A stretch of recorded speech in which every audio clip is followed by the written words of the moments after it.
Hello again. I came across a simply extraordinary article in the Metro newspaper the other day. For those who do not live in London, the Metro is a free newspaper distributed at London tube stations to commuters. The piece was written by a black homosexual and explained why he no longer felt safe at gay pride marches, and tells us that he was subjected to violence when he went to the gay pride march in London last year.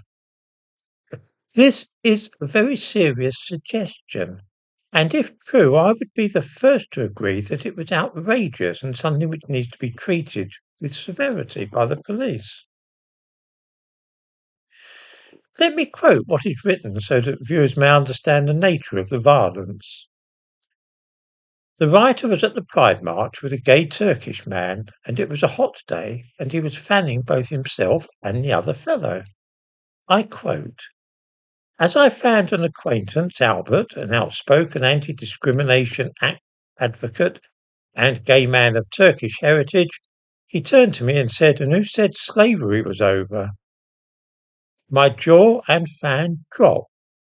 This man was supposed to be an ally, yet here he was perpetrating the same violence he spoke against." Let us consider for a moment the idea that violence was perpetrated against a black man, which is the explicit claim.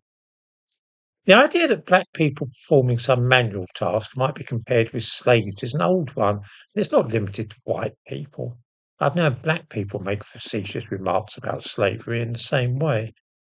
In this instance, the image of the black slave fanning a white person is taken from both old Victorian paintings, imaginative scenes of harems and so on, and it also appears in the film Gone with the Wind, where the southern women, like Scarlett O'Hara, are resting in a darkened room after a barbecue, and a little black girl is fanning them while they doze. It's hard to imagine, really, a more innocuous joke, and yet it was enough to cause the man who wrote the piece in the Metro become angry. He says that he felt betrayed, frustrated, and angry. After the man later apologized for this innocuous joke, we're told that I was left unsatisfied. He goes on to say, my upset was replaced with rage. Hmm. He writes later that a year after the event, I still feel traumatized by his comments. Here then is a man who not only has an enormous chip on his shoulder, he also has an exceedingly short fuse. A simple joke can lead to his being enraged, and alarmingly, he described a few perhaps ill-judged words as violence being perpetrated upon him. Here is a man who literally cannot distinguish between spoken words and violent actions, which I find very disturbing. I suspect that he would feel himself justified in growing angry and enraged at this so-called violence, and perhaps even responding with physical violence of his own.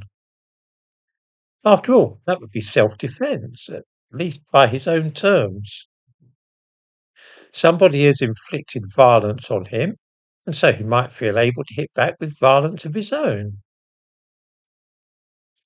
This is not the first time lately that I've seen words described in this way as violence, and it's a very worrying development.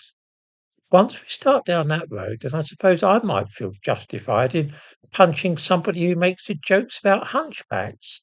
For surely they've perpetrated violence upon me. I am, as I mentioned before here, a hunchback. Right. Does this mean that somebody who croaks the bells, and raises one shoulder up like that, pretending to be Quasimodo, is really being violent towards me? Common sense would suggest not. And if I started treating any such jokes as being violence, then I would be constantly embroiled in scuffles and punch-ups. I wonder if this misunderstanding of the actual nature of violence might be connected with some of the real violence which we see on the streets of Britain. Is it people reacting physically after becoming angry and enraged at spoken or written words which they categorise as violence having been perpetrated upon them? violence of the kind mentioned in this newspaper article. Some people really do have very short fuses.